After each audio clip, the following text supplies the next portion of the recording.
My name is Adrian O'Dell, and I'm with the Norfolk Polish Heritage Group, and today is the 3rd of November 2022. And I'm here to interview a young woman from Norfolk as part of the Norfolk Polish Heritage Group Archive Project. Good morning. Good morning. Would you tell me your name, please, and a little bit about yourself, for instance, when you were born? My name is Barbara Nadel. I was born in 1950 and given the name Barbara Wanda Elżbieta Korwin-Piotrowska. So you're clearly a Pole. Yes. And your father was Polish, I understand. If you tell me a little bit about him, when was he born and where was he born? He was born in Kiev in 1913. He had a brother and sister, and they lived there until he was about 7. His brother and sister very sadly died when they were young from meningitis, and they then moved to Moldechno, which I believe is in Belarus. And he clearly went to school somewhere in that area? Yes, and became a cadet quite early on in his teens, I think, a military cadet. In the army? Yes, that was always his intention. And so did he spend much of his life in the military? Well, his early life? Yes, I think the cadets was part-time. He went to, I think is it Gymnasium, and did that, and then went straight into Officers Academy training, which I think he was there for 4 years. And where was that based? In Torun. And then in 1939 the war came, and tell me about his experience of at the start of the war. Well, as far as I know, by then he'd graduated. He was a second lieutenant, and he was involved in the very last battle before Poland surrendered. I can't say it. Is it Kotsk? Yeah. I know he told me about swimming the Vistula under gunfire, but no more details. And when they were captured, he was captured along with a lot of other people, and I think it took 6 months for them to reach the first prisoner of war camp that he was in. Yes. Somewhere near Hamburg, I believe. You have some very good details of his military record. I understand he was moved from different, they were called Oflag, German Oflag. These were prisoner of war camps. Can you tell me a little bit about his life in those? They were very disciplined. I think they knew they were going to be there for a while. The Oflag means they were officers there, and lots of the people there were professors, teachers, and they decided right from the start that they were going to survive this. And they put on courses, they formed committees. I've got photographs of him, probably taken by the Red Cross, in the camp, in taking part in an opera. And they drew and they wrote. They put on their own Olympic Games, at which he won 2 medals. I don't know for what, but I think that's how they kept themselves going. Yes, it's. I've read some of the background on this, and it's an amazing story. They had educational programs. He learnt English. He studied a lot of different things because he had a very full day, and that's how they survived, I think. Do we know how they were treated in those German prisoner of war camps? Probably adhering to Geneva Conventions. He didn't say anything other than that. I know that he lost friends who were shot when they tried to escape. Food was pretty terrible. Cabbage soup, the occasional potato, and literally, I think they survived on rations from the Red Cross, because they brought them chocolate and various nutritious fruit occasionally, things like that, which they didn't get otherwise. Mm-hmm. And they were moved a couple of times in the 6 years. He was imprisoned for 6 years. Yes. So he never saw any active service apart from the 5 or 6 weeks right at the start of the war. And he wrote those 6 years off. When he met my mother, he told me he was 6 years younger than he was, because he reduced his age by 6 years. Yes, because he said that wasn't living, which was quite telling. There was 13 years difference between them, but she didn't know that to begin with. And then in 1945, the end of the war, of course, they were liberated, I think, by the British. I'm not sure, was it the British? Do you know? I'm not sure. I know that one of his friends who'd been in the RAF, I think a Polish friend, had got hold of the records of where his friends, which camps they were in. He got hold of a truck and literally drove round through all of them in the back, and they ended up in Italy, in the Marche region, on the Adriatic coast, and he lived there for 2 years. And what did they do there?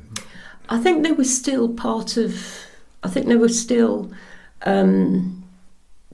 military, because I know I happened to talk to him one day about, there's a very interesting place called Matera, and in Basilicata, it's been used in lots of films.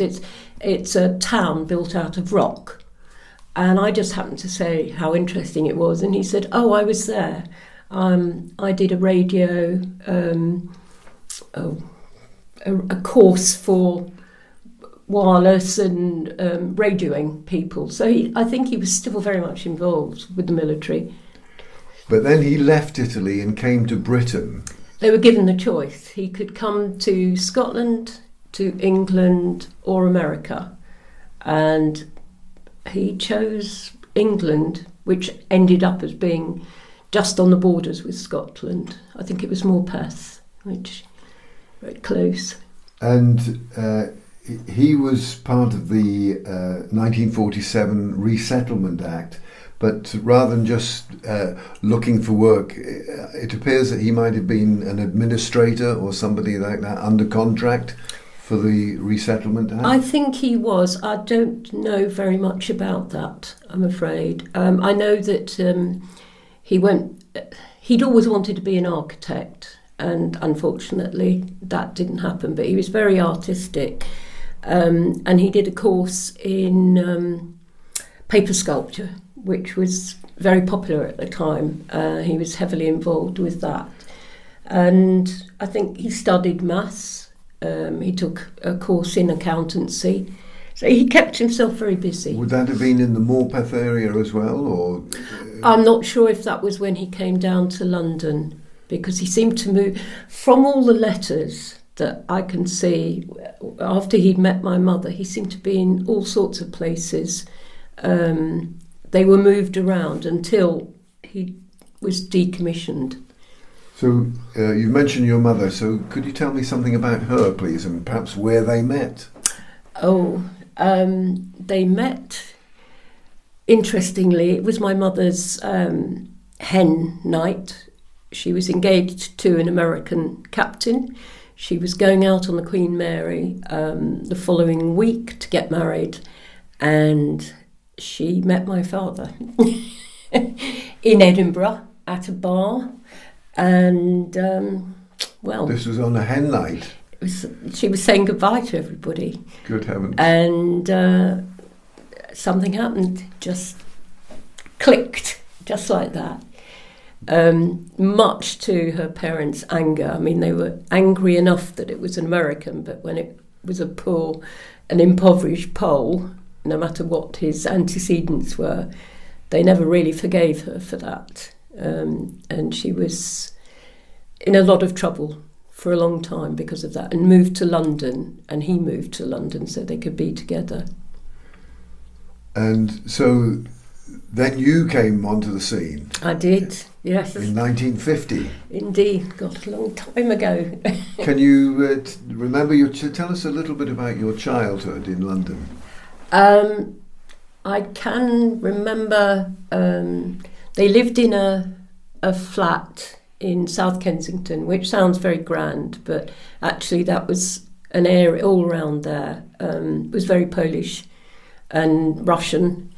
And in the basement there were twins, my father, Polish guys who'd been in the military, and they were so poor but lovely.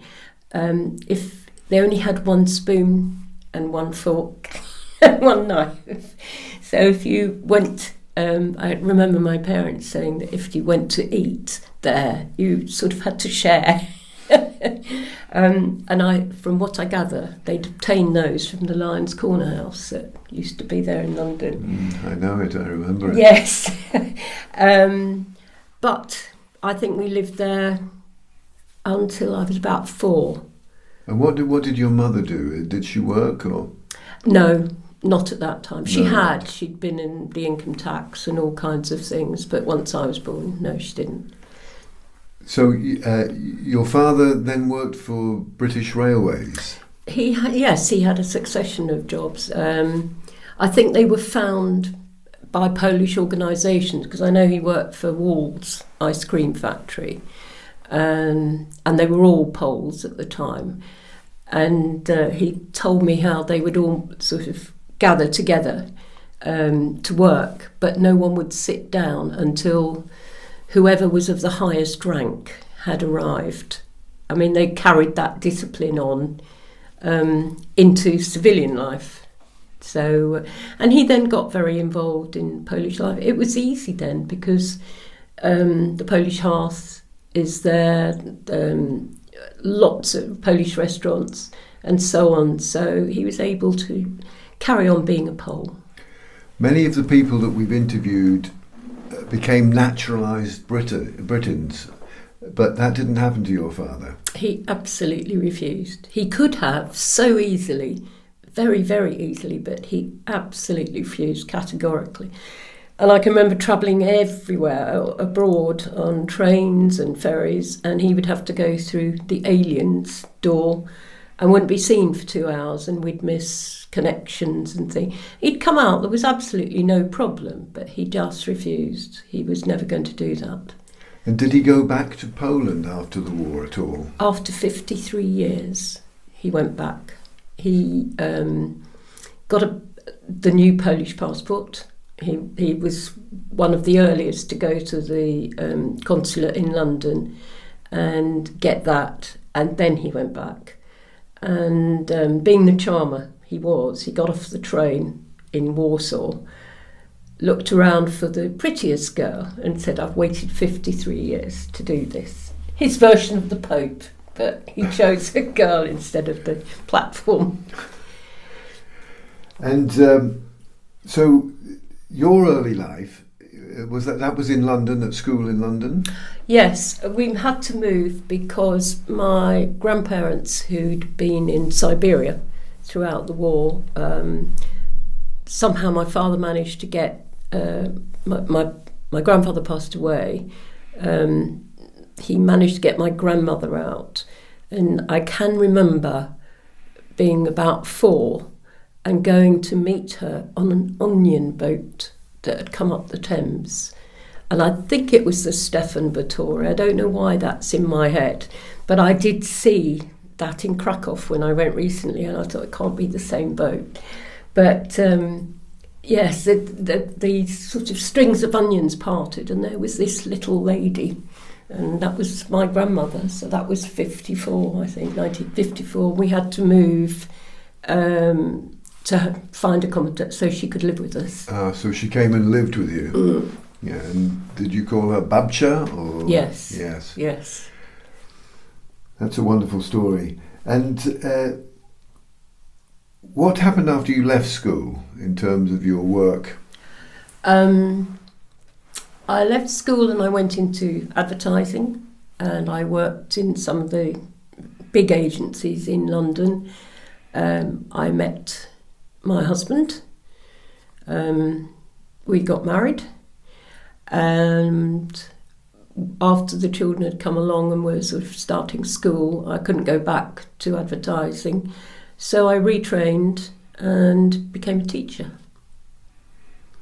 And all of this time you were living in London? Yes, I've always lived in London. But I understand did you come up to Norfolk occasionally for holidays? We came up a lot. What was that? Is that the first connection you had with Norfolk?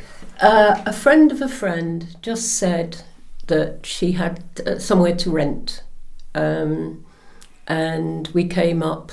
I'm just trying to remember. Hindringham, that's right. We came up for the first time in a rented cottage, brought the family up, all the family up as well, and we just said we want to end up here. So virtually every year we'd rent a house, have everybody come up, and the dream was to, the final chapter would be here, which for me it is. And what did your father and mother think about Norfolk? Oh, they loved it. They loved it. We tried very hard. After my father passed away, we tried so hard to get my mother to move up here. And she kept saying, oh, I'll think about it. And then perhaps a year before she died, she said, I wish I had moved. I wish I had been up there. But she was in her house for 60 years in London. So. And you came up to Norfolk and you decided to change career completely? No, I decided I probably wouldn't work. Oh. I thought I'd done 20 plus years at a college in London teaching. And I thought I'll be a lady of leisure. And then because your husband was still working at that time. Yes, he was, and it's still in advertising. And we just thought we're going to have a quiet life. And unfortunately, my husband died very suddenly, very unexpectedly, and I had to go back to work. So I did. And what did you do? I worked for a few years for Norfolk County Council. Teaching English, teaching ESOL, teaching a bit of maths, as and when they required me, all over the county actually. And did you have two children, I understand? Yes. Did they ever come and live in Norfolk? Or? Well, my daughter came rather grudgingly and lived with us and said, I'm only here for 3 months, because she couldn't afford a place on her own in London. And so she said, well, I'm coming up. She bagged the biggest bedroom and said, I won't be staying. However, she has a life up here. She works for Cambridgeshire County Council. She's got lots of friends and activities. And she currently lives in Norfolk? She bought a house in King's Lynn. She was there for 12 years. I think said it'll be 3 months. Yes. So she recently moved to King's Lynn. So that's a great story. And what are your feelings now about Poland and Europe, and how we in Britain have dealt with Poland and Europe? I think my father would have been distraught when Brexit came along. He was very, very much the European. And I think our household was that. Although my mother was Scottish, she spoke Polish pretty well, self-taught. And the Polish influence was very, very much the dominant one. And I think I said to you one day, do you feel your soul is Polish? And I certainly do. And it's got to be through my father and through my interest in Poland. And I've taught Polish students. And it's interesting because they don't seem to be as romantic with a capital R as my father's generation were. They're very much more, grounded and modern, and cynical. Whereas my father was just, kept going with his faith obviously being Catholic, and hope for the future. And he, as I say, he'd be devastated by what's going on there. I saw yesterday they're putting barbed wire around the Polish borders. I don't know if you saw that. I didn't. They are putting up these huge barbed wire fences because they said they think the Russians are going to create thousands and thousands more refugees, and they just can't take them in. So it's a very, very sad situation. I wish I could do more. If I spoke Polish better, I'd have gone out there. I mean, I got involved through donations and things like that, but I'd like to have done more if I could. Well, let's hope things do improve in the not too distant future. And I'd like to thank you very much for talking to us today. Thank you. And this will go into our archive project, and the benefit of that will be that in the future, students and academics and the general public will be able to have access to this information and learn about the Poles who lived in Norfolk. And there's quite a few, I gather. There are lots. Yes. It's interesting how so many ended up here, or, descendants. Thank you very much indeed. Thank you.